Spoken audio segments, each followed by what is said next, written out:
Gravar no computador. Isso. Muito bem. Vamos começar então. Geralmente no início da aula, o que que eu faço? Eu compartilho o nosso plano de aula e apresento que aula que eu tô, tá? Então hoje é dia 4 de agosto, a gente vai começar a unidade 1, Introdução à Engenharia de Software. Vamos começar falando um pouco dos conceitos, né? Trocar algumas ideias, fazer algumas dinâmicas e vamos também trazer aquela discussão dos erros em engenharia de software, certo? Depois, no dia 9, a gente continua com a introdução, no dia 2 a gente entra em engenharia de requisitos, e no dia 16 e no dia 18, a ideia é estar lá no laboratório 309 para a gente fazer umas aulas presenciais, tá? Certo? Então, ainda nessa semana, eu vou abrir no Moodle uma sala para que vocês coloquem um nome de quem tem interesse em participar das aulas do 16 e 18, lembrando, claro, né, que a gente está com todos os protocolos sanitários, a aula também não é obrigatória, embora vai ser muito bom poder rever todo mundo, mas quem se sente, né, que não está seguro, tem a opção de escolha, certo? Eu vou deixar a aula também no Moodle, para quem quiser acompanhar via Moodle, mas quem ficar em casa vai ser assíncrono. Até vou tentar ligar lá na hora, para quem quiser tirar alguma pergunta, mas o foco vai ser em quem tiver mais presencial.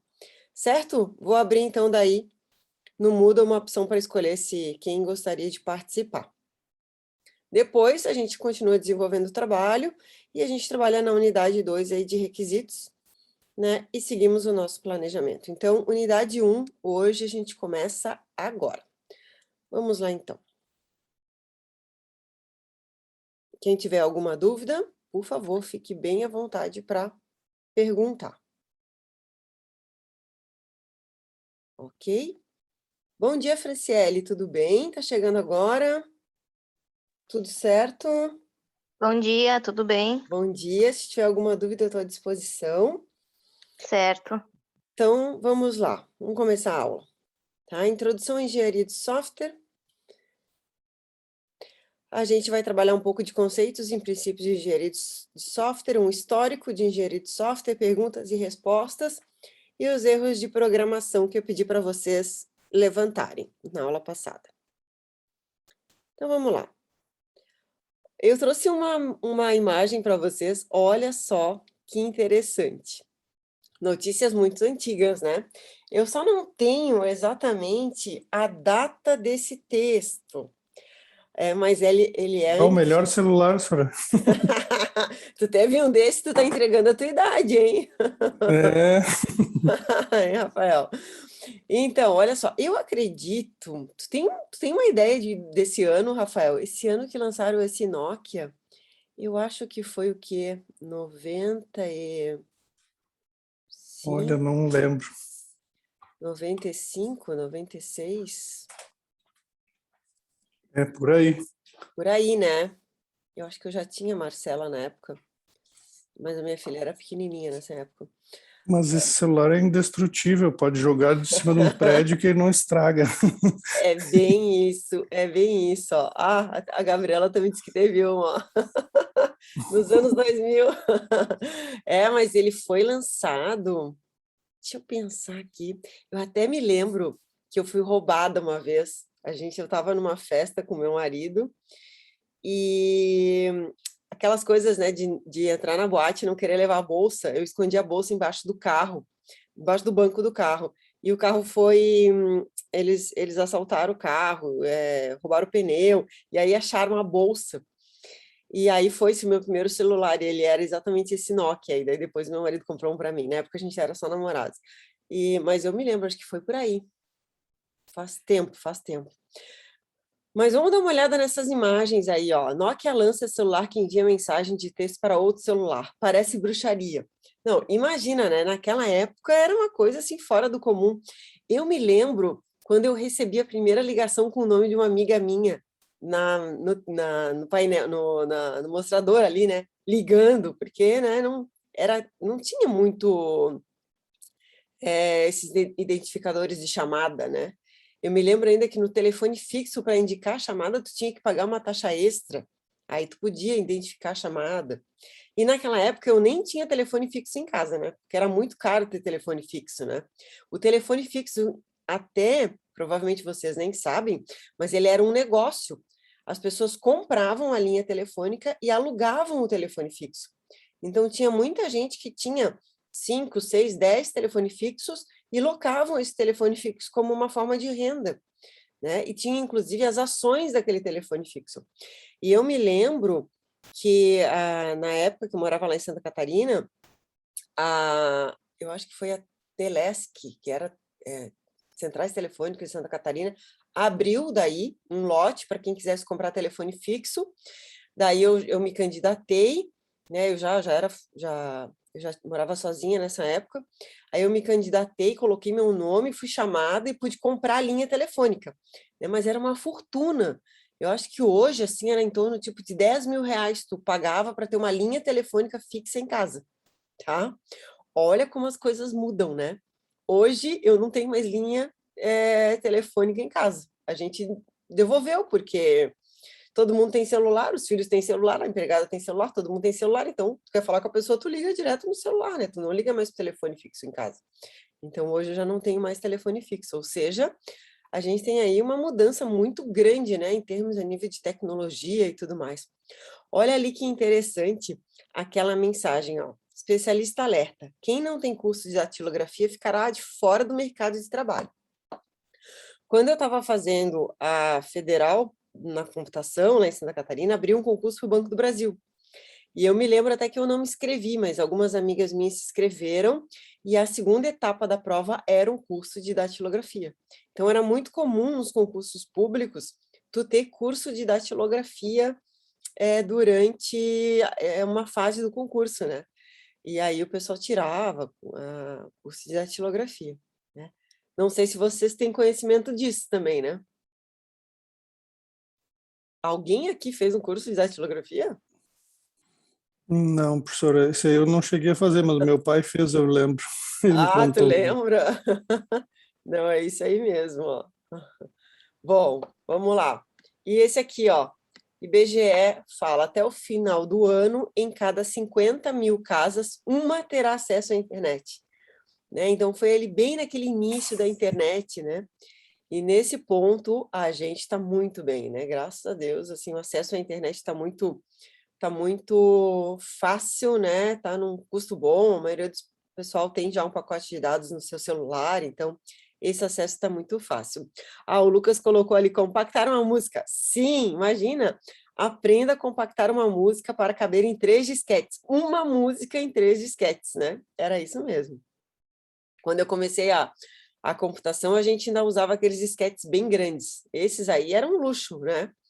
Até eu trouxe uma outra tela para vocês. Olha só, os celulares. Esses aqui também foram fortes, né? Mas o Gradiente eu não tive, eu tive o Nokia mesmo, da Motorola. A Motorola, então, gente, era uma potência, né? A Motorola era uma potência. Aqui, o Nokia, a Motorola, eu tive colegas que foram trabalhar na Nokia na Finlândia. Porque Nossa, era... que legal. Não, muito legal, só que a Nokia quebrou, né? Aí depois eles voltaram. A Nokia quebrou. O Lucas falando, ó. O Arthur, eu tive máquina de escrever. Eu também tive máquina de escrever, o meu pai teve máquina de escrever. Muito legal. Esse aqui é só uma linha de telefone celular, né? Se vocês colocarem no Google telefones celulares, assim, tem vários, assim, várias fotos dos modelos antigos, né? Eu me lembro que eu tive um também que era o StarTech, eu acho que era um pequenininho, também, acho que era da Nokia também, que era muito legal, assim. E teve os BlackBerry, né? Alguém já ouviu falar dos BlackBerry? Eu tive um também. Antes de começar os telefones da Apple, né? O top era os BlackBerry. Eu me lembro, assim, na minha época do Terra, todos os chefes, que eram os diretores, coordenadores, todos tinham BlackBerry. Depois é que veio daí o telefone da Apple aí fazendo esse sucesso todo, mas BlackBerry Teve veio até primeiro. aquele plano da Nextel que tinha como chamada tipo rádio, que virou Isso! uma febre, depois desapareceu também. Isso mesmo, também foi uma época com os telefones da Nextel. E esses Motorola gigante aqui, ó, que estão aqui, eu me lembro na minha primeira empresa de TI que eu trabalhei, que foi a Autocom, a gente trabalha desenvolvimento de serviços de automação comercial, o meu chefe tinha um desse. E era assim, ó, se ele recebia uma ligação do celular, ele pagava também. Então, tu pagava para ligar e pagava para receber. Né? Depois isso foi mudando, né? Mas era assim que funcionava. Pagava-se caro para ter esses telefones. Mas vamos seguir, vamos lá. E esses aqui, ó. Quem nunca teve um pacotinho desse aqui do Windows, né? Não, quem nunca não, vocês nunca, né? Nós, assim, né? Os dinossauros já tiveram vários. A gente tinha... Gente, isso aqui era o máximo. Trabalhar com Windows, as telinhas abrindo, era o máximo. A gente tinha todos os pacotes com os disquetes para poder fazer a instalação do Windows 95. Esse aqui eu trabalhei, o Windows 3.1 eu também trabalhei. Muito bom, né? E, opa, voltei aqui. E esse aqui a gente usava direto, né? O meu primeiro editor de texto, antes ainda de ser lançado o Windows, a gente usava um software chamado Fácil, antes do Word. O Fácil era muito usado na universidade e era desenvolvido por uma empresa de Blumenau, que ganhou muito dinheiro vendendo Fácil. Era um editor de texto onde tu tinha várias funcionalidades, assim, né? Ele deixava o texto bonito, tu podia botar foto e tal. Aí depois a Microsoft lançou o Windows e lançou o Word, que foi um outro sucesso gigantesco, assim, né? Hoje quando a gente fala de desenvolvimento de software, a gente já a gente nem toca, a gente nem fala de Word, Excel, isso para nós já é padrão, né? Meio que assim, é commodity, né? Ele já está ali, né? Mas se a gente olhar para trás e ver todos esses passos aí que a computação deu a nível de desenvolvimento, né? A quantidade de coisas novas que foram feitas foi muito gigantesco, assim, a partir dos anos 90. E a câmera? Essas aí provavelmente deve ter em casa, os pais devem ter em casa uma dessas aí, né? Eu tinha uma câmera também, a minha era rosa, até eu comprei uma rosa para os meus irmãos não pegarem ela, porque era rosa, que senão sumia as câmeras em casa. E tem uma coisa que me chamou a atenção, é quando meu filho nasceu, o Gabi, eu tenho um Gabriel, né? O Gabriel, quando ele fez 1 aninho, eu voltei de uma viagem aos Estados Unidos e eu trouxe o iPad, né? Então ele acabava usando um pouquinho do iPad ali para baixar joguinho, tá? Era uma febre, né? E eu me lembro que eu tinha uma câmera ainda dessa antiga, e ele pegava a câmera e queria passar o dedinho para ver as fotos. Né? Na época não tinha ainda, né? Os celulares ainda não estavam tão bons assim para tirar foto, né? E era muito engraçado. Ele pegava a câmera antiga e passava o dedinho e dizia: "Mãe, tipo, não funciona, mãe, né?" Que nem o iPad, né? Ou seja, essa geração nova, das crianças que têm em torno de 9, 10 anos, já cresceram com outras tecnologias, né? Tu apresenta para eles um disquete ou apresenta para eles essas câmeras antigas, eles nem sabem o que é isso, mãe. Né? Fala para uma criança que não existia internet alguns anos atrás. Como assim não existe internet? Eles estão crescendo num mundo completamente diferente, um mundo digital. Um mundo onde tu tem todas as informações que tu precisa. Né? Antigamente, quando a gente fazia um trabalho, a gente não ia no Google pesquisar. Né? A gente ia alguns pais que tinham um pouco mais de renda tinham as enciclopédias dentro de casa. Né? Então, tu ia na enciclopédia, ia lá no glossário, no índice, buscava todas as palavras que começavam com I, com A, né? Dependendo da tua procura, e fazia os trabalhos, eu me lembro muito bem, numa folha de papel ao maço, com margem, para entregar para a professora, tudo escrito à mão. Né? Então, hoje eu vejo, assim, meus filhos fazendo trabalho, olham, buscam muitos textos na internet, é Ctrl+C, Ctrl+V, colam, e aí tá pronto, né? Tu fica assim, tá, mas como assim? Gente, não, vamos lá, não pode pegar da Wikipedia, então tu tem que ali dar o direcionamento.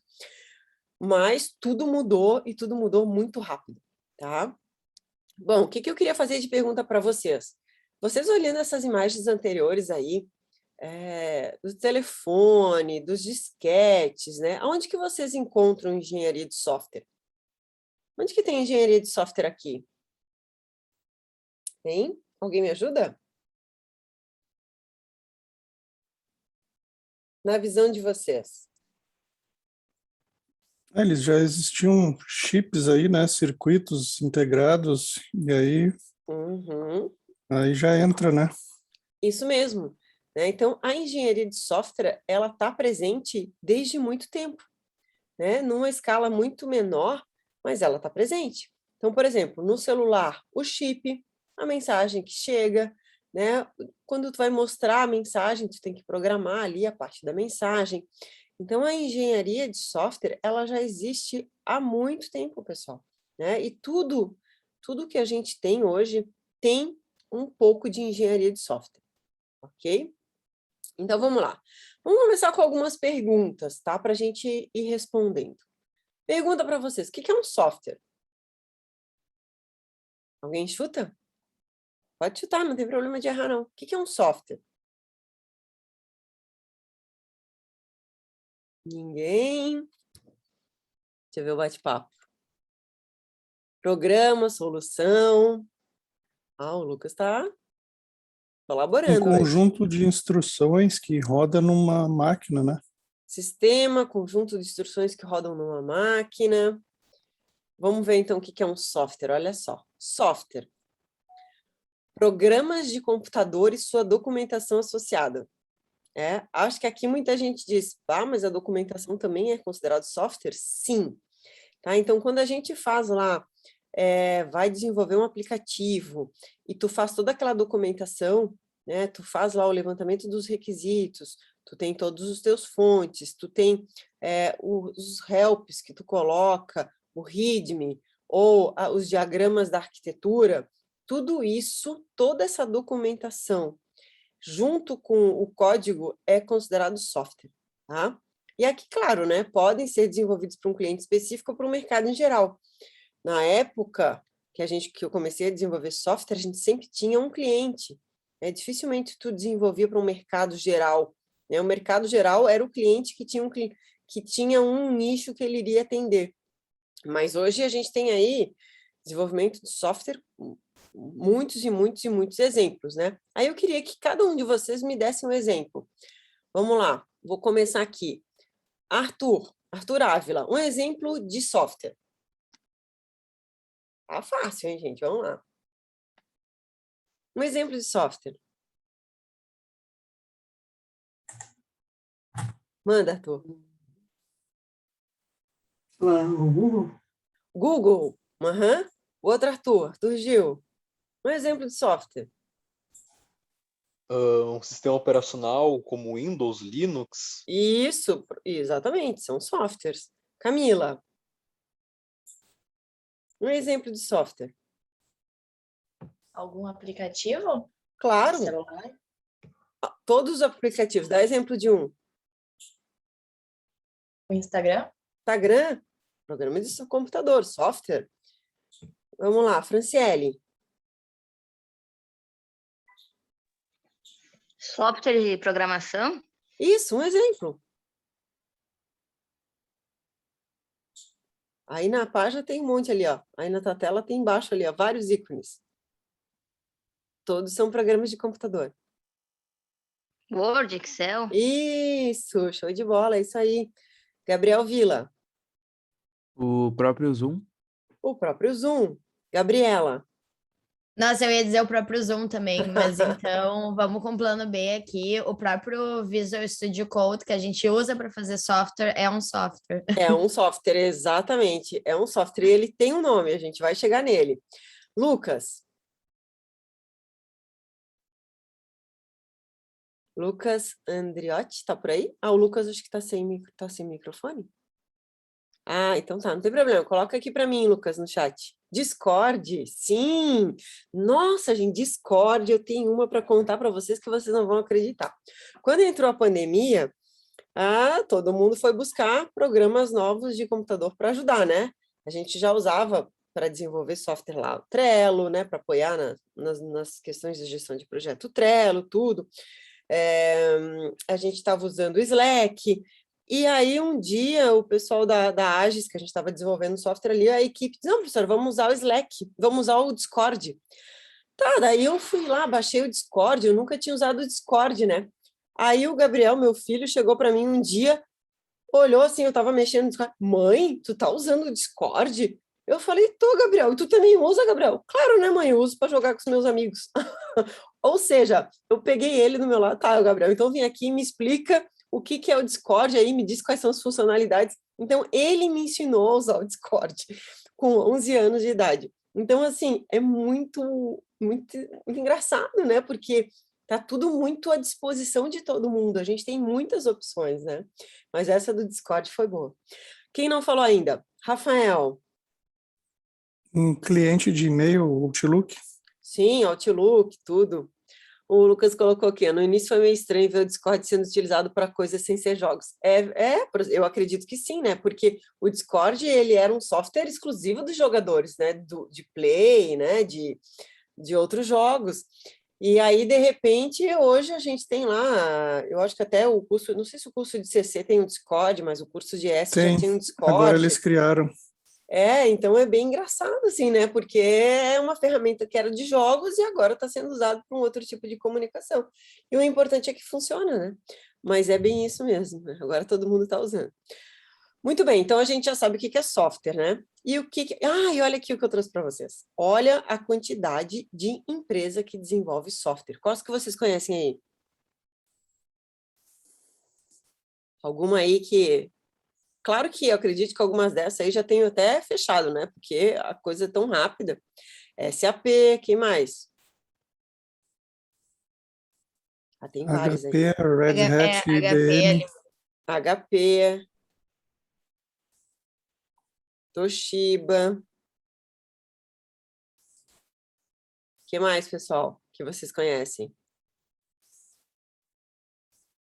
MySQL ali também. Nokia, MySQL. Vocês estão enxergando o mundo de oportunidades que vocês têm? Olha a quantidade de empresa que tem ao redor do mundo que desenvolve software, pessoal. É um mundo de oportunidade que vocês têm. Vocês estão na melhor área.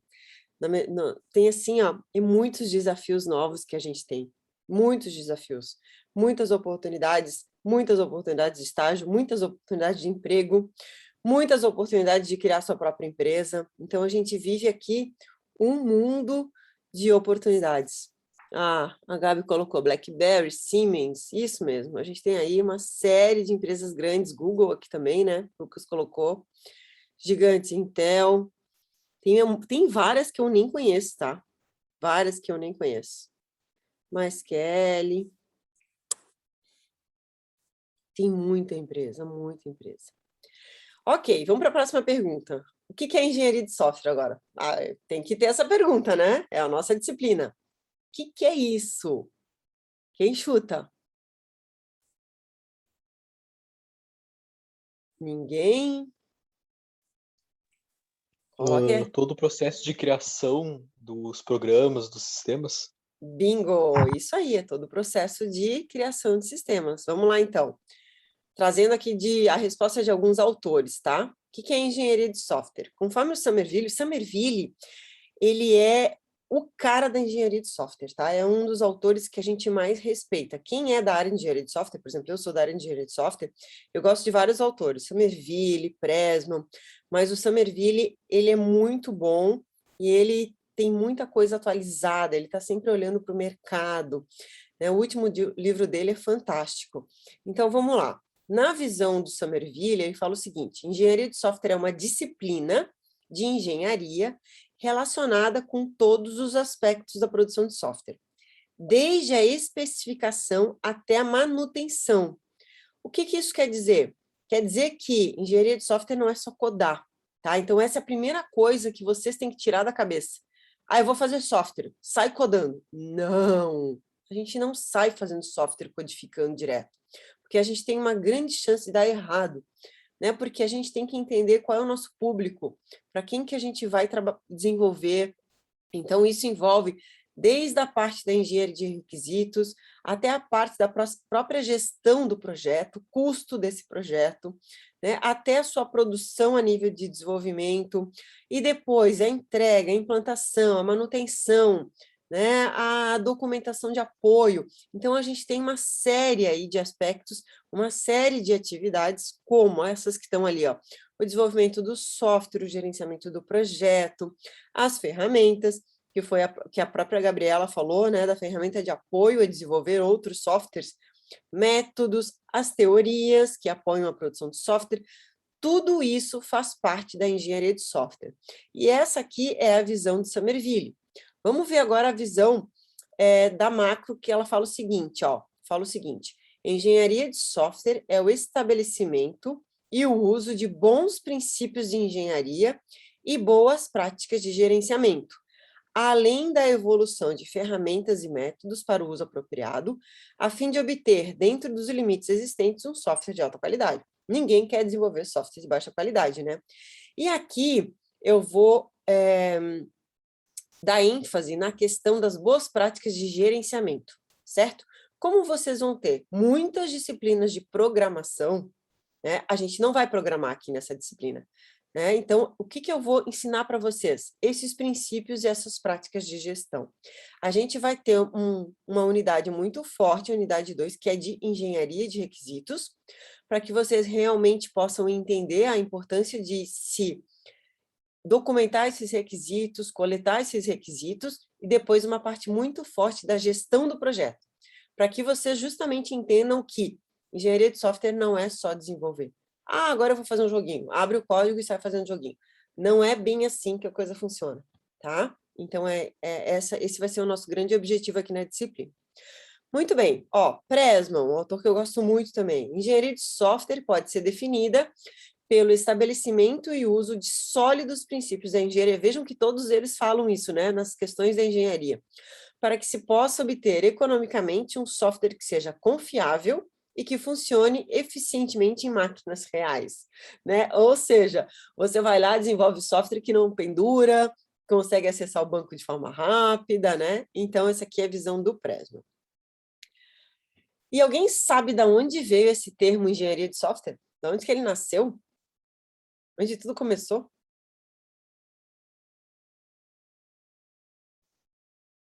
Hein? Não sei. Não? Quem colocou aqui? Da engenharia? Vamos ver então, olha só.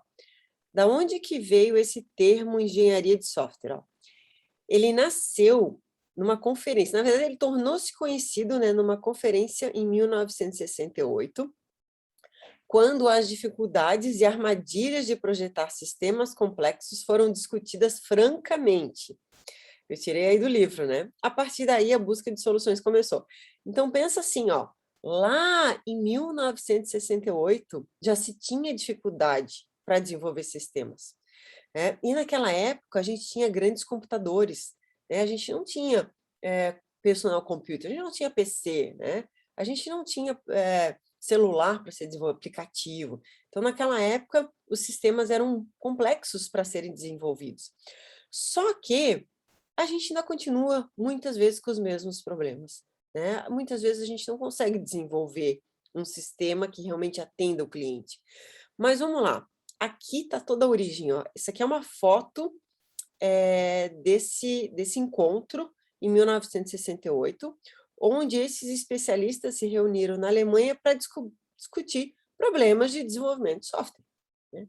Ou seja, problemas que a gente ainda tem hoje, tá, pessoal? A gente ainda tem muitos problemas de desenvolvimento de software, né? Desde códigos ruins, desenvolvimento ruim, não atender o cliente, escolha de um banco que não atende a funcionalidade. A gente tem aí muitas e muitas situações envolvendo problemas de desenvolvimento de software.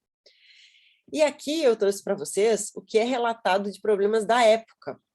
Aí eu queria a opinião de vocês se realmente isso ainda está acontecendo. Olha, produtos de software de baixa qualidade, produtos de software que não atendem os requisitos, e projetos realizados acima do orçamento, acima do tempo previsto, e muitas vezes, né, ingerenciáveis. O que vocês acham? Isso ainda acontece? Ou a gente já resolveu tudo isso? Ainda acontece. Ainda acontece, né, gente? Nós estamos em 2021 e ainda acontece, né? Vamos lá. que o Lucas colocou aqui? Ah, o Gabriel colocou ainda, acontece. Aí tem essa velha figura, né? Para mim é velha, porque eu me lembro ainda na época do Terra, que eu trabalhava no Terra, eu tinha essa figura na minha baia. Pessoal, baia, né? Não tem mais baia. Acho que ainda tem baia nas empresas, né? Vocês sabem o que é baia? Baia. Tem sim. Tem, Rafael, tem baia ainda. As empresas com foco inovador já não tem mais baia, né? Mas baia era aquele lugar onde tu sentava com o teu computador para trabalhar, né? Muitas vezes tu tinha um painel grande assim no teu lado para as pessoas não te verem, né? Mas tu tinha Uma espaço, divisão. uma divisória, isso, Rafael, me ajuda. Uma divisória, isso era a minha baia, né? Então, na minha baia do Terra, eu tinha essa figura colada aí na frente, porque eu acho ela muito interessante. Na minha visão, essa figura, ela explora um dos problemas maiores que a gente tem hoje, que é a comunicação, né? E é muito engraçado que nas pesquisas de projetos em gerenciamento, nas pesquisas, quando a gente olha o que deu errado no projeto, o que falta de soft skills nos desenvolvedores, nos gerentes de projetos, vira e mexe, vem a palavra comunicação. Olha só que interessante essa figura ali. O primeiro quadrado, né, era o que o cliente explicou. Tipo, olha, eu quero este desenho. Aí depois, claro, aqui é uma brincadeira, né? Olha, mas como o líder do projeto entendeu, como o analista projetou, como o programador construiu, como o consultor de negócios descreveu, como ele foi documentado, né? Zero documentação. Que funcionalidades foram instaladas, como o cliente foi cobrado, como foi mantido, como que foi dado manutenção e o que o cliente realmente queria, né? Então, o que é consultor de negócios? Lucas, consultor de negócios, geralmente, ele é a primeira área da empresa que vai ouvir o cliente e passar para ele o valor do software. Tá? Ele é um consultor de negócios. Tem muita empresa que ainda tem esse cargo. Tá? Empresas grandes, assim, geralmente têm consultores de negócio. Uma pessoa que entende muito do negócio da organização e atende o cliente para ajudar ele a desenvolver aquele determinado nicho de software que ele deseja. Então, ele é considerado um consultor de negócio. Tem muitos cargos. A gente tem o consultor de negócio já foi, muitas vezes, o analista de sistemas, tá? Que era o cara que fazia análise dos sistemas, olhando para a visão de negócio. A gente tem o PO, que é o Product Owner, que é o dono do produto, que olha para o negócio. Então, a gente tem hoje, assim, uma diversidade grande em relação a isso. A Dell, vou trazer aqui a Dell, porque acho que tem alguns alunos que trabalham na Dell. A Dell tem áreas de negócio muito grandes, tá? Então, ela tem os seus consultores de negócios, que trabalham junto com os POs, ela tem um consultor de negócio e ela tem o PO separado, tá? Porque o PO é que fala a cara de tecnologia e que fala com o consultor de negócio. Então, tem essa área de consultor de negócio é grande, tá? E a gente tem também outros termos, BA, Business Analysis, tem vários outros descrições aí para quem trabalha com a parte de negócio. Mais alguma dúvida aqui? Tranquilo? Tá, mas essa é uma figura que eu curto bastante, ó. Agora, outra pergunta. Qual a diferença entre engenharia de software e CC? Ciências da computação. Quem ajuda? Hein? Qual a A diferença? engenharia de software eu acho que é mais focada na relação com o cliente, de montar todo o projeto, e ciência da computação é mais focada na programação, Vamos lá, do então. projeto em si. Vamos ver o que traz os livros. Ó, a ciência da computação se dedica à teoria e aos fundamentos da computação, né? Ela tem dentro dela uma parte da disciplina de engenharia de software, que é o que a gente está trabalhando aqui, ó. E a engenharia de software dedica-se aos aspectos práticos de desenvolvimento e entrega de software. Na minha visão, assim, engenharia de software está linkada a CC muito fortemente, porque a gente também desenvolve software, né, dentro da ciência da computação, mas a ciência da computação tem um olhar que a engenharia de software não tem, que é aquele olhar para aquele, eu imagino, né, é aquele olhar de algoritmos de alto desempenho, entendeu? É aquele olhar, assim, de máquinas de Turing, é aquele olhar que tem essa teoria muito forte da computação, aonde que a computação nasceu, todos os fundamentos, e ela tem um olhar muito forte na parte de algoritmos, né? De tu desenvolver profissionais que saibam fazer excelentes algoritmos, né? Que entendam bem toda essa parte da teoria da computação. A AES só trabalha desenvolvimento de software, ela só foca nisso, né? Ela tem esse olhar para te desenvolver, para o desenvolvimento, enquanto a CC ela é muito maior. Ela tem um olhar em relação a essa área da computação como um todo, a sua teoria e os fundamentos da computação. Mas igual quem se forma em ciência da computação e quem se forma em engenharia de software, também desenvolve software. Quem se forma em sistemas de informação também desenvolve software. Quem se forma em engenharia da computação também desenvolve software, né? Então tem aí a gente tem um link muito grande dentro de todas essas áreas aí da computação. Na minha época, não tinha nada disso, né? Só tinha CC. Não tinha ES, não tinha SI. O meu irmão, nós somos em 4, o meu irmão, ele fez sistemas de informação, ele já não fez computação, já gostava de trabalhar mais a questão do cliente, dos dados, das organizações, então já foi para a área de SI. Mas a gente tem aqui um mundo de conhecimentos, né, que eu acho fantástico, assim, na própria computação e na engenharia de software. Ficou claro aqui para vocês? Então, vamos seguir. Vamos fazer o nosso, que eu tinha pedido para vocês, né, de vocês fazerem uma pesquisa em relação aos erros de programação.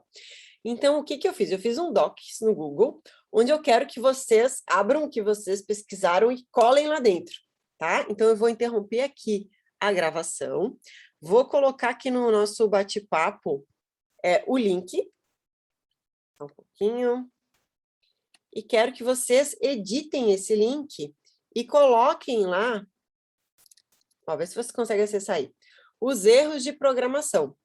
Quem não fez a pesquisa, faz agora rapidinho aí, busca, tem bastante informação aí na internet, e tentem colocar lá, porque daí a gente vai fazer uma lida aí do que vocês acharam a nível de...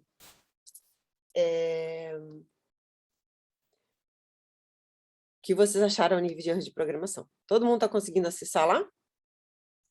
Professora, eu trouxe, na verdade, 2 cases pelos quais eu passei. Não foi uma pesquisa, foi mais não tem problema, Gabi, não tem experiência. problema. Só que eu escrevi à mão. Coloca lá, digita lá rapidinho. Então, vou pegar um print ali e botar lá, tá? Pode fazer um print, pode escrever, não tem problema. Vou dar aí para vocês uns 5 minutinhos aí, 5, 10 minutinhos. Coloquem lá, vamos ver. Pelo menos cada um tem que trazer um case. O Rafael já está começando, o Gabriel também. Isso. Dê um Ctrl+C, Ctrl+V, peguem um que não tem nome.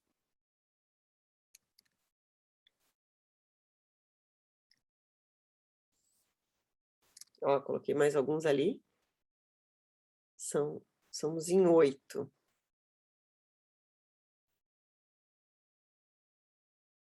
Vou colocar mais um aqui. Pronto. Cada um pode pegar um. Todo mundo conseguiu acessar?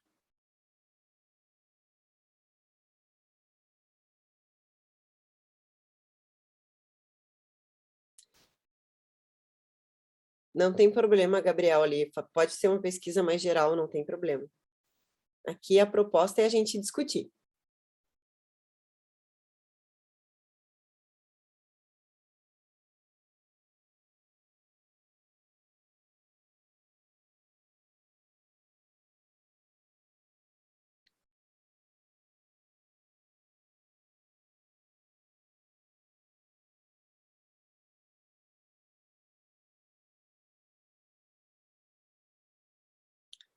Para quem está ouvindo a gravação e vai fazer depois, pode entrar no link, tá? E pode adicionar depois nesse link o seu case.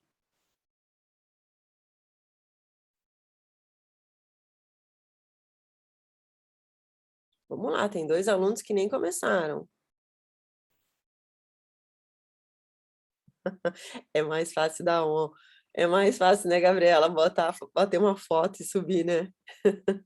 Claro. O pessoal não quer mais escrever, né?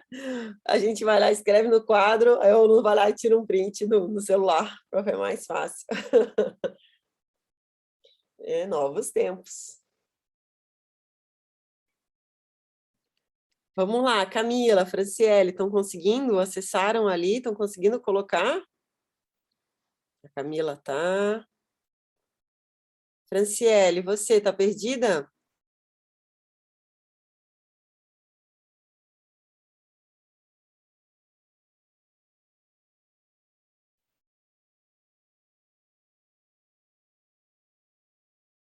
Fran não deu sinal.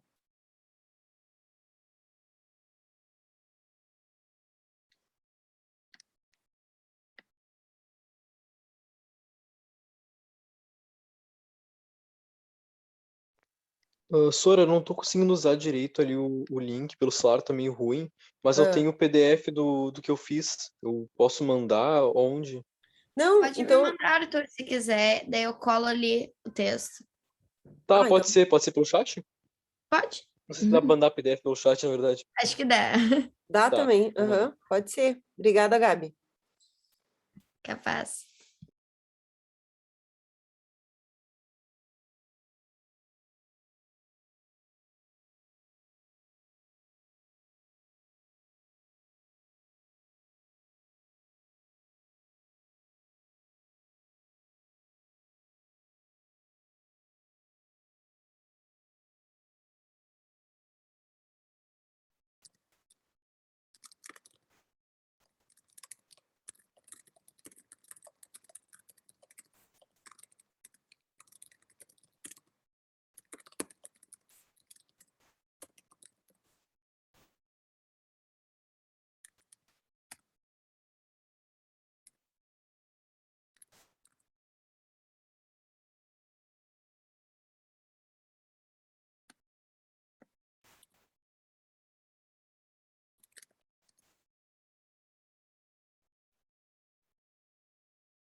Conseguiu mandar, Arthur? Ainda não, pra falar a verdade. Ah, tá. É porque eu ia dizer que eu não recebi.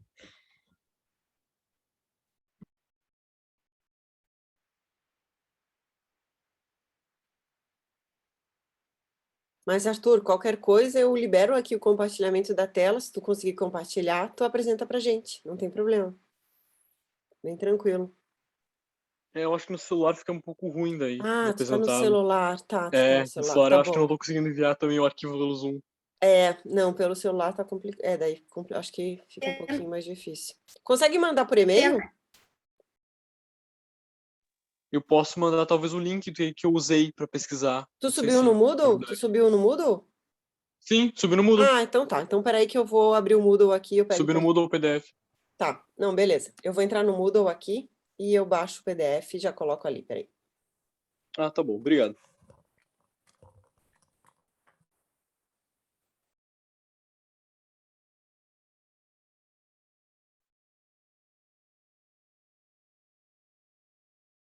Ah, 11 mandaram, legal. Arthur Gil, né?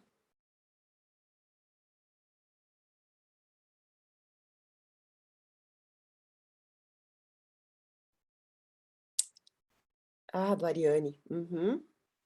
Ah, esse aqui foi bem legal, esse case. Ah, tu achou até o vídeo da explosão? Vou usar isso na minha Achei. aula. Arthur, vou usar isso na minha aula, que legal. Muito bom.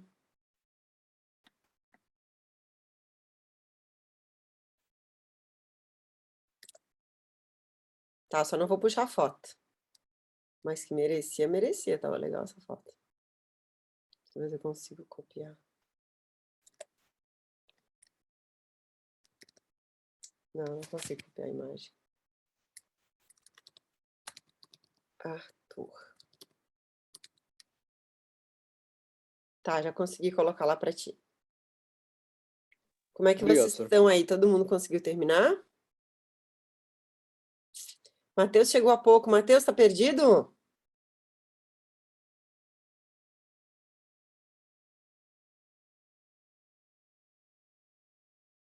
Arthur Gil. Deixa eu só colocar ali.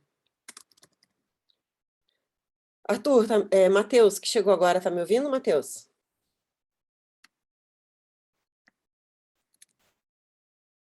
Sim ou não? Acho que o Matheus não está me ouvindo. O pessoal acha que precisa entrar no link, né? Se não pode, não adianta entrar, né? Mas tudo bem. Fran, conseguisse também entrar ou não? Não, não consegui. Eu tô pelo celular também, e tá bem ruim aqui. Ah, tá. Tu conseguisse subir o teu no Moodle? Não, eu nem tinha visto isso, na verdade, professora. Ah, Desculpa mesmo. tá. Não, porque eu acho que na primeira aula tu não viesse, né? Eu não, acho que eu não fiquei Tá. até o final. Não, tranquilo, tranquilo. Vamos lá. O importante é que a gente está aqui discutindo. Fechamos ali? Posso começar? Eu acho que eu vou compartilhar a tela com vocês, que daí fica melhor. Só um pouquinho.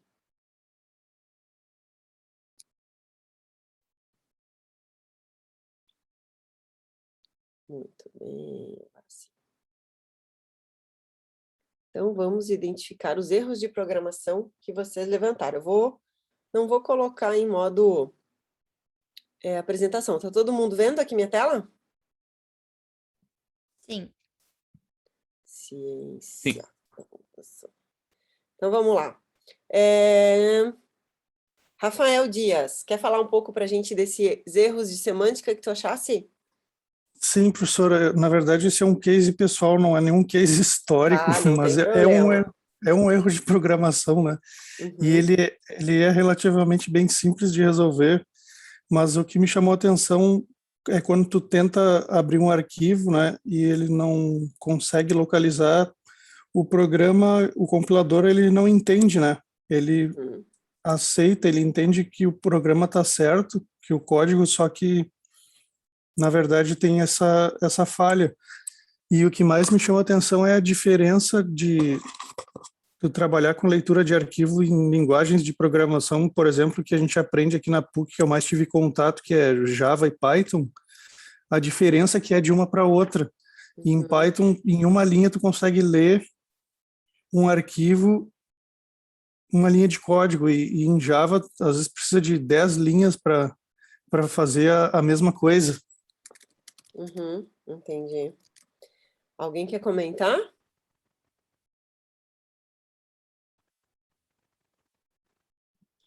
Eu já passei por casos parecidos, então me identifiquei um pouquinho. Então tá. Rafael, obrigada aí pela tua contribuição. Vamos ali para o Obrigado. 2. Gabriel Vila. Trouxe Eu fiz mais vários. teórico, Aham, foi mais, assim, não foi específico sobre um, tá. mas foi sobre alguns que eu pensei que é o custo de uma infraestrutura para manter Uhum, ela funcionando é caríssimo. é caro, então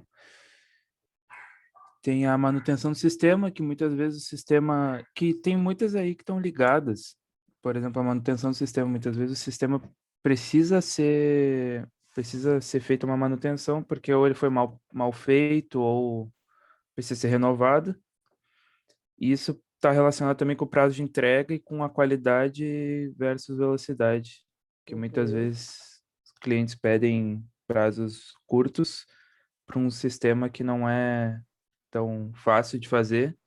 E daí, para entregar, acabam fazendo da maneira mais rápida, que nem sempre é a melhor e deixa sem erros e essas coisas. aham, isso aí. É isso. É isso? Uhum. Então tá, obrigada aí pela tua contribuição, foi um geralzão, assim, trouxe vários problemas ali de custo de infra, manutenção, criação, prazo de entrega, qualidade e velocidade. Vocês sabem que eu tive um projeto que eu executei no Centro de Inovação, que a gente cancelou o projeto por causa de velocidade. A gente desenvolveu vários gráficos eram para um professor da economia, e os gráficos não rodavam, pessoal. Quando a gente baixou a base de dados, que era uma base de dados pública, gigantesca na época, não rodava. E a gente acabou estourando o nosso prazo do projeto e foi um projeto que não teve sucesso. Então, faz parte da vida, né? A gente tem projeto que a gente tem sucesso e a gente tem projeto que a gente não tem sucesso. E a gente não conseguiu, os guris eram estagiários, a gente tentou, buscamos até uma ajuda de pessoas mais qualificadas a nível de banco, quando o nosso banco era menorzinho ali, os bancos de teste, rodava tudo redondinho, os gráficos lindos, trazia informação. Quando a gente botou a base de verdade para rodar, que era gigantesca, travava tudo, ficava 10, 15 minutos para rodar um gráfico, e não deu certo, e a gente não conseguiu arrumar, os guris não conseguiram arrumar. Mas, né, o bom de estágio, assim, de projetos, assim, que a gente está dentro da universidade é que a gente pode errar, né? Pode testar, errar, ver o que deu certo, o que deu errado. Mas, nesse caso, a gente não tinha mais tempo, né? O estágio estava terminando e acabou o tempo. A gente não conseguiu ter tempo para tentar achar o resultado da solução. Mas faz parte. Próximo, então. Lucas Andreotti. Fala, Lucas. Ah, o Lucas está sem mic. Tá, então eu vou falar por ti. O Lucas colocou aqui. Não, Lucas, não, também não precisa, quer entrar. Tá, então tá bom, tu entra depois. Vou pro próximo, então. Beleza. Depois do Lucas, então, é o Arthur. Pode falar, Arthur?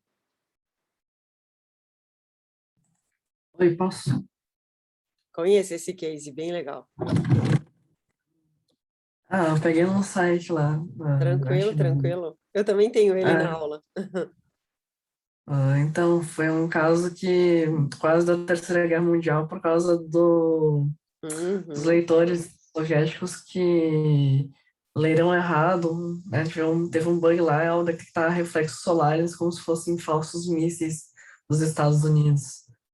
E os russos, né, como são russos, eles sentiram, os Estados Unidos mandariam mais que 5 mísseis, né? Então, foram contrataram com um alarme falso. Ainda bem que o Daí, cara teve essa sensação, né? Imagina começar uma peraí, se é guerra. pra ser guerra, ele mandaria mais que os 5 mísseizinhos, né? Ah, com certeza, né? Com certeza. Muito bom, esse case é muito legal. Obrigada, Arthur. Gabriela. Eu trouxe 2 cases também pelos quais eu passei. Aham. O primeiro foi uma falha na comunicação, na verdade, com o time responsável pelo design de um app que eu estava desenvolvendo. E por a gente não ter sido sinceros, assim, dizer que a gente queria alguns ajustes na tela para começar a realmente codar essas telas, isso acabou nos custando ali um sprint que a nossa designer teve que refazer todo o projeto dela e a gente não conseguiu codar naquela semana. E Uhum. o segundo case foi um problema de Git no GitHub, que a gente acabou perdendo 2 telas por fazer o merge ali sem dar muita atenção. O pessoal foi só, todo mundo meio que abriu o PR ao mesmo tempo e aceitaram os PRs ao mesmo tempo, e uma das branches acabou ficando perdida aí no meio disso, e a gente teve que refazer essas 2 telas para conseguir concluir o projeto. Essa história de merge eu tenho uma muito boa também, uma triste até. Eu era analista de sistemas de uma grande empresa, não vou falar qual, por um cliente muito grande, também não vou falar qual.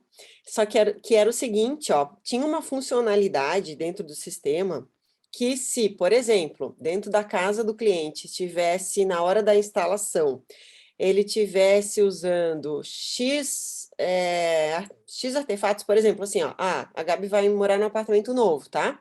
E tu vai ligar tua conta de luz. E aí, se tu tem lá 2, 3 ar-condicionados, vamos supor assim, se tu passa o mínimo de uma instalação, é cobrado uma taxa a mais de ti de uma instalação. E o que que aconteceu? Num merge desses de desenvolvimento, de ajuste, de software, novas funcionalidades, essa taxa parou de ser cobrada dos clientes, tá? Ficou aí uns 3 meses sem ser cobrados.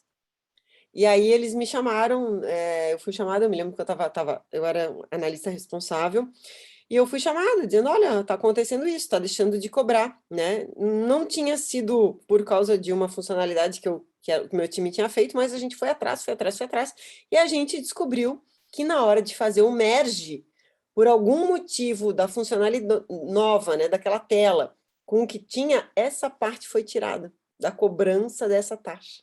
Bom, moral da história. A empresa, cliente, entrou com um processo contra nós, que desenvolvemos, né? E aí foi uma paulada que teve que pagar de multa e tudo, de ressarcimento de perda de receita para essa empresa. Então tá, mas foi casca ali, ó, foi um terror, mas é exatamente Git, tá? Aqui, né, a gente, não, problema de erro de merge Git, ótimo, a gente consegue arrumar, né? Muitas vezes não tem tanto problema, mas em empresas grandes, pessoal, onde tu tá responsável pelo software de faturamento, por exemplo, que foi o caso, dá problema sim, e dá muito, tá? Então tem que cuidar muito esses versionamentos que vocês trabalham aí, porque dependendo do caso, dá muita dor de cabeça, tá? Mas legal, Gabi, show de bola. Próximo, Camila. Então, eu escolhi do foguete Mariner, que ele foi Uhum. lançado ao espaço, né, depois de anos de investimento da NASA, só que em menos de 5 minutos acabou que foi abortada a missão e ordenado que a nave fosse destruída, porque ela começou a desviar do percurso. Daí o Aham. motivo foi um erro no matemático que teve no código. Em alguns lugares mostrava, né, alguns sites mostravam que foi por causa de uma barra, outros um hífen. Eu coloquei os dois porque eu não sabia exatamente se era uma barra ou hífen, Tá. mas que foi esquecida de colocar no código. E daí, sem a barra e o hífen, o software já estava a velocidade normal, com problemas, como se tivesse algum problema, e daí o foguete desviou. E daí não deu certo. Isso mesmo, também conheço esse case, é bem legal, Camila. Obrigada aí por trazer pra gente. Arthur Gil.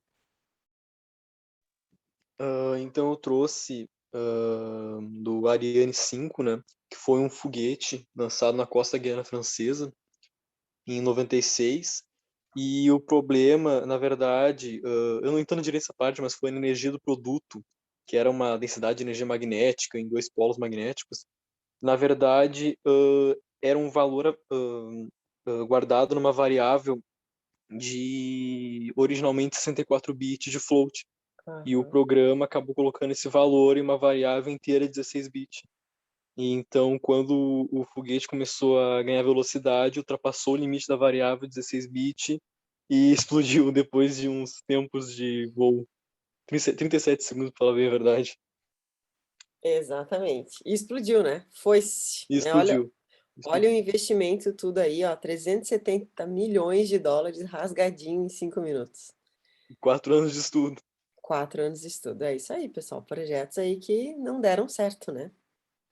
Muito bom, Arthur. Obrigada. Lucas, pode falar agora? Consegue me ouvir? Aham, conseguimos. Ah, sim.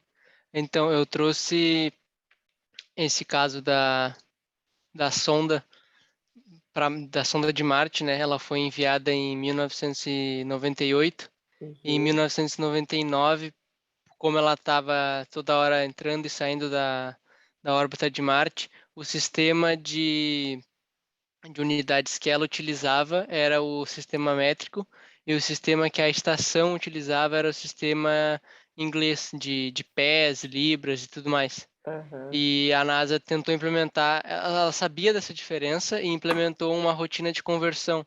Só que nessa rotina de conversão tinha alguns arredondamentos e de tanto ela passar várias vezes pelo mesmo local, ela acabou entrando na distância, passando da distância limite dela na órbita de Marte, a distância segura era de 150 quilômetros, ela com tanta que foi arredondando chegou a 57, 60 quilômetros. Nossa. Então ela ultrapassou o limite assim viável e foi literalmente queimada. Aí saiu até uma matéria na Folha de São Paulo, eu acho, pelo que eu tenho aberto aqui. Ah, A sonda custou 125 milhões, foi lançada em 98, levou 286 dias para chegar em Marte e foi destruída. é outro projeto aí que não deu certo, né? É isso aí. Obrigada, Lucas. Bem legal aqui o teu case. Mais alguém, pessoal, gostaria de comentar? Tranquilo? Muito bom, né? Agora deixa eu mostrar para vocês os cases que eu trouxe, tá? Só um pouquinho. Matheus, está online aqui, Matheus? Ah, mas estou no trabalho. Beleza, Matheus, não te preocupa não, tá? Tranquilo. Vou compartilhar com vocês a minha tela aqui, então, dos erros que eu trouxe. Um pouquinho.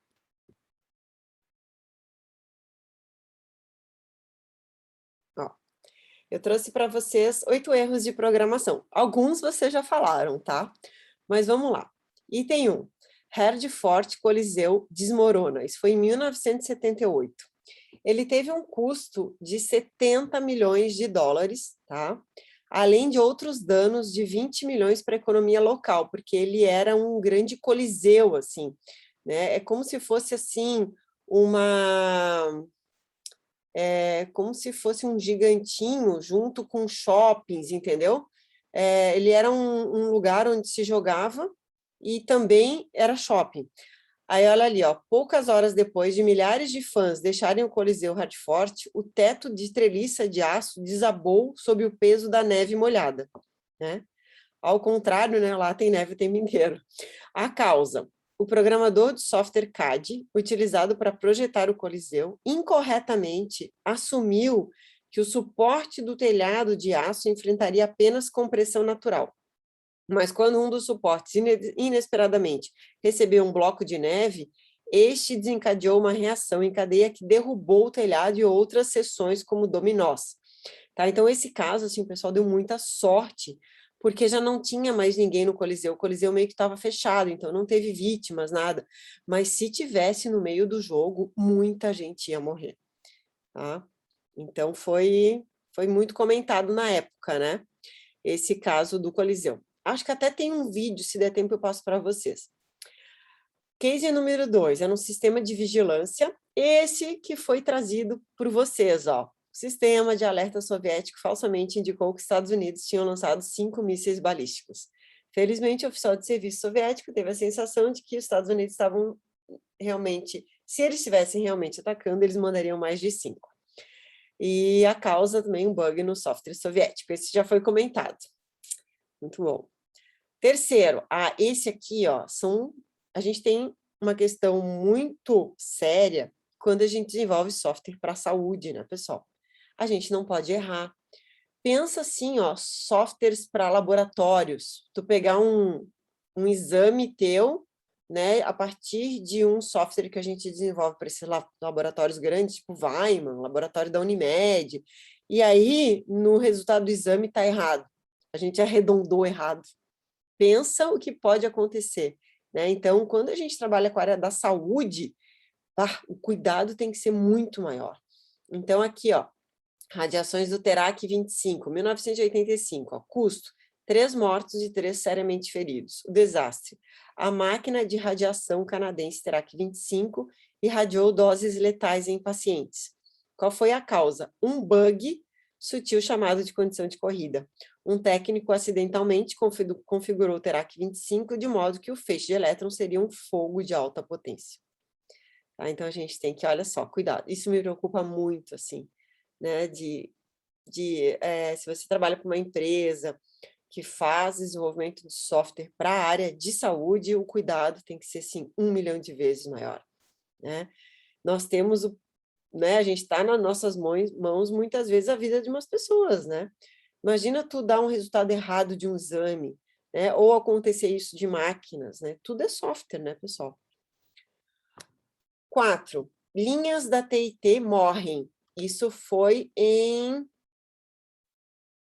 Eu não consigo ver por causa do... 1990. Custo, 75 milhões de ligações perdidas e 200 reservas aéreas perdidas. Isso aqui dá para dar risada, né?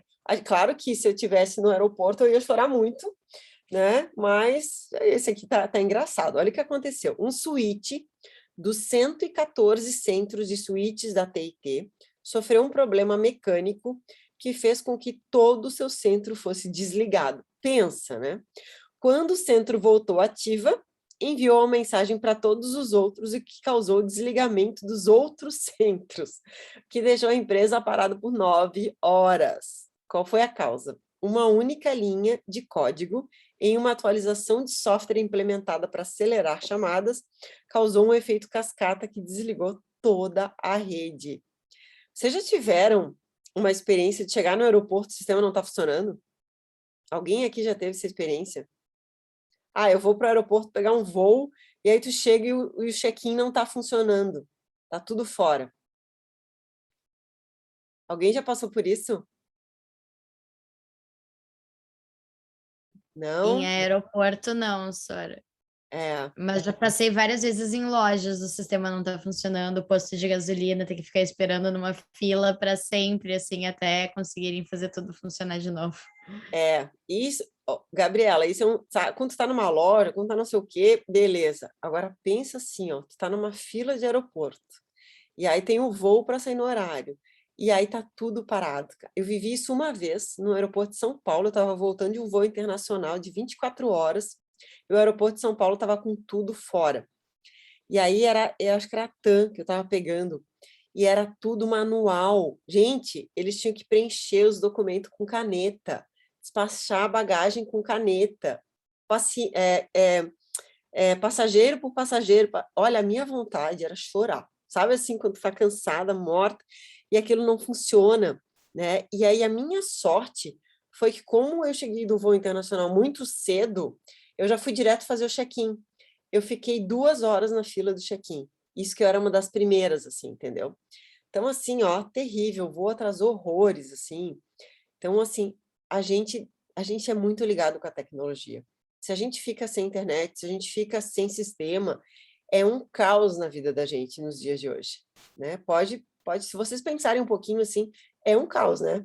Fica sem acesso ao celular por 10 minutos, vê se muitos aí já não surtam, que não consegue acessar o celular por algum motivo, né? Ou esqueceu o celular em casa, vai dizer que tu não volta para buscar. Volta para buscar. Em outros tempos a gente não voltaria para buscar, esqueci, beleza. Hoje parece que assim, ó, a gente necessita daquela tecnologia, né? A gente tem que estar o Wi-Fi ligado, a gente vai receber notificação, a gente quer saber como é que estão as coisas, né? Como é que está em casa. Então, a gente não vive mais hoje sem tecnologia. A gente ficar um dia aí sem tecnologia, a maioria do pessoal surta, né? Ou eu estou enganada? O que vocês acham? Eu concordo, professora, e eu acho que a gente fica cada vez mais dependente, né? Porque esse é um problema que a gente não tem nenhum poder sobre ele, né? Exatamente, Rafael. O resto do pessoal aí, eu queria ouvir vocês. O que acontece se vocês esquecem o celular em casa ou por algum motivo ficam off, assim, no sentido de não ter acesso à internet, não ter acesso à tecnologia? Sora, Ultimamente eu pode falar. agradeço, mas Tu agradece, Lucas? ultimamente sim. Gabriela estava falando. Bom, esquecer o celular em casa é uma coisa que nem existe, né? Assim, sair sem celular. Como assim as pessoas saem sem celular? Mas eu tenho um sítio no interior, né? Uma chácara no interior, então ela não pega nada, não pega. Não pega nem sinal de telefone, assim, que dirá a internet. Internet, assim, sonho. Então, quando eu era mais jovem, eu não gostava muito de ir, porque eu ia ficar desconectada. Como assim eu não ia saber o que aconteceu, o que estava acontecendo com meus amigos? Eu ia perder tudo o que tinha acontecido no final de semana, porque eu ia estar isolada. Hoje em dia, já às vezes é muito bom, assim, dar essa desconectada, mas quando eu era mais nova, eu não era muito fã, não, assim, de ficar fora das redes. Eu concordo, assim, mas é complicado, né? A gente trabalha com o celular. Antigamente o celular era só ligação, beleza? Então era ligação.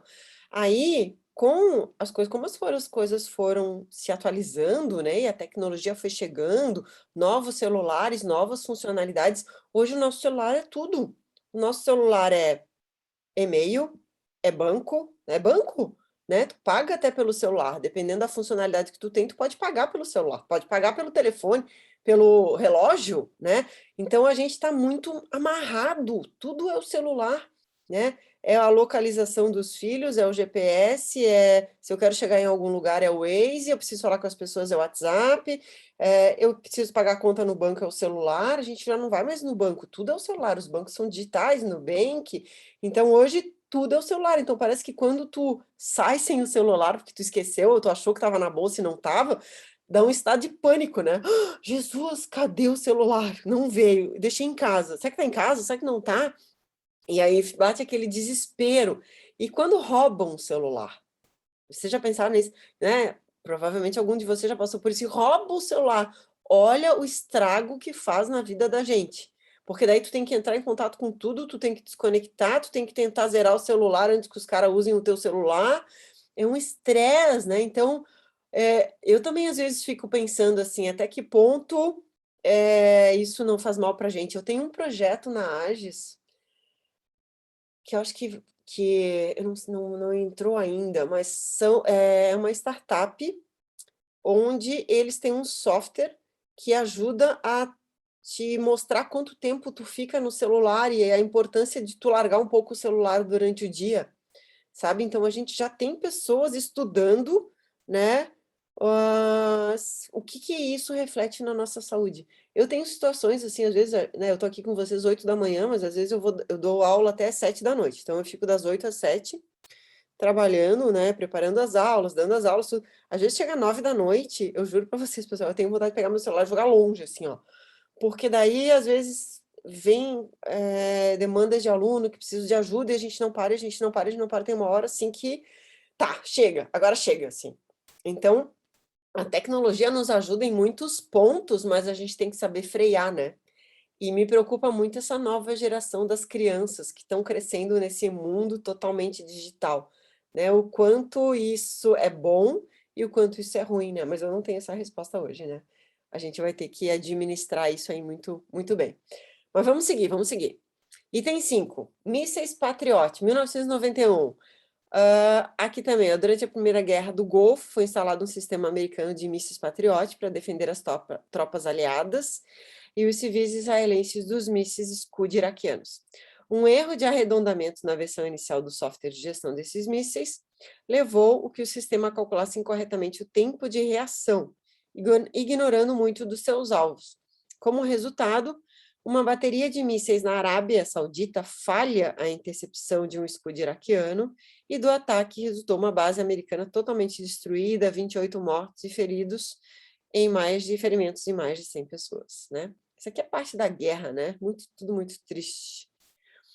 Próximo, o aeroporto de Denver, gente. Isso aqui foi caso de muita discussão na minha área de gerenciamento de projeto. Agora até que não se fala mais, né, de 93, mas eu me lembro, assim, que quando eu comecei a estudar gerenciamento de projetos, em 2006, esse era um dos cases mais discutidos, assim, a demora na abertura deste aeroporto, porque era um aeroporto gigante, ele era um aeroporto totalmente moderno, e ele atrasou muito. Eu trouxe aqui para vocês darem uma olhada, olha só. Como é que era na época, né? Características do aeroporto, 93, né? Então, ele tinha 4.000 telecars, 21 milhas de trilhos, 5.000 olhos eletrônicos, agora a gente tem talvez muito mais do que isso, né? 400 receptores de rádio, 56 scanners, 100 computadores em rede. Na época, acredito que até agora já deve ter, está muito maior, 94 portões de embarque e desembarque, 6 pistas de pouso. Ele estava planejado para abrir em 31 de outubro de 93, mas ele teve problemas sérios no desenvolvimento do sistema automático de transporte de bagagem. Como ele tinha 6 pistas de pouso, ele era muito grande, a bagagem tinha que ir de um lado para outro nos portões, né? E aí, esse sistema deu muito problema. Então, da abertura que estava planejada para 93, ele só foi aberto em 95, mais de um ano depois. Ou seja, ele teve um prejuízo gigante de 360 milhões de dólares, pessoal. Olha o custo desse aeroporto. Então, a gente muitas vezes reclama aqui das obras do Brasil, né? Mas a gente tem coisa muito pior, né? A gente reclama ali da nossa obra de entrada de Porto Alegre, né? Do túnel embaixo para agilizar, que demorou não sei quantos anos, mas olha esse caso do aeroporto, né? Terrível aqui essa questão. Então a gente tem conhecimento de muitas obras ao redor do mundo, tá? Não é só no Brasil não que as coisas dão errado. Aqui o 7º, o Ariane, custo de 500 milhões, né? O Ariane 5, então, foi o mais novo foguete da Europa não tripulado, intencionalmente destruído, segundo após seu lançamento em seu voo inaugural. Qual foi a causa? O desligamento ocorreu quando o computador de orientação tentou converter a velocidade do foguete de 64 bits para 16 bits. Isso é bem importante, tá? Fiquem de olho aí, sempre que tiver que fazer conversão, É um problema, tem que cuidar. O número era muito grande, o que resultou em um erro de estouro de campo, né? Então, quando o sistema de orientação desligou, o controle passou para uma unidade idêntica redundante, que também falhou porque nele estava ocorrendo o mesmo algoritmo. Então, tá aí, ó, 500 milhões rasgadinho também. Esse foi o 7º projeto. Deixa eu ver o 8º projeto aqui, o último. Ah, esse também é mais novo, é de 2009. Foi um modelo de investimento da AXA Rosenberg. O que aconteceu, tá? Existia uma empresa que era essa AXA. Então, lá nos Estados Unidos, eles são muito corretos com essas questões de seguradora, de investimento. Então, existe lá o SEC, que é Securities and Exchange Commission, né? Uma comissão que condenou em 2010 3 entidades pertencentes à AXA por fraude em valores mobiliários. O que aconteceu? Ele estava ocultando um erro grave no código do modelo quantitativo de investimento que era utilizado pelas essas instituições para a gestão de ativos dos clientes. Esse erro de código gerou, ao longo de 2 anos, 217 milhões de dólares em prejuízos para esses investidores. O que aconteceu? A AXA daí teve que restituir todo esse dinheiro para os clientes, pagou uma multa de 25 milhões, além de ter que contratar um consultor independente para auditar todos os seus procedimentos de gestão e carreiras e políticas de compliance. E aqui, eu me lembro de um caso no Brasil, não sei se vocês lembram, eu acho que foi do Banco Bradesco. Teve um hacker que fez um sistema que roubava das contas dos correntistas centavos, tipo assim, 0,01 centavo. A gente não vai conferir, né, se tem 0,01 centavo a mais na tua conta do banco, né? Então, ele conseguiu hackear durante muito tempo. Ele roubava centavos por centavos de várias contas, né? Até que o banco conseguiu descobrir e conseguiram achar o hacker, prender tudo. Não sei se vocês lembram, já faz um tempinho. Eu acho que foi do Banco Bradesco, mas eu não tenho certeza. Vocês têm lembram de mais alguma questão a nível de investimento, de dinheiro?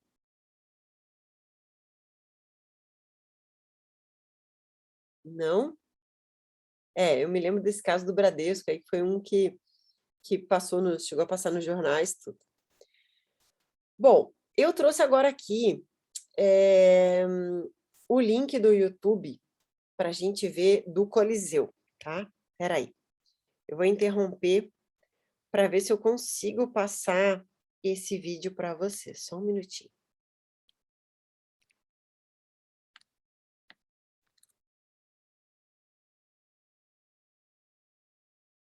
O link está aqui, tá? Eu vou tentar rodar o link na minha máquina para ver, pra gente assistir junto. Só que ele tá em inglês, tá? Mas acho que dá para entender bem. É um vídeo muito antigo, né? Porque isso foi há muito tempo atrás, mas esse vídeo colocaram no YouTube em 2018. Deixa eu ver se eu consigo compartilhar, só um pouquinho.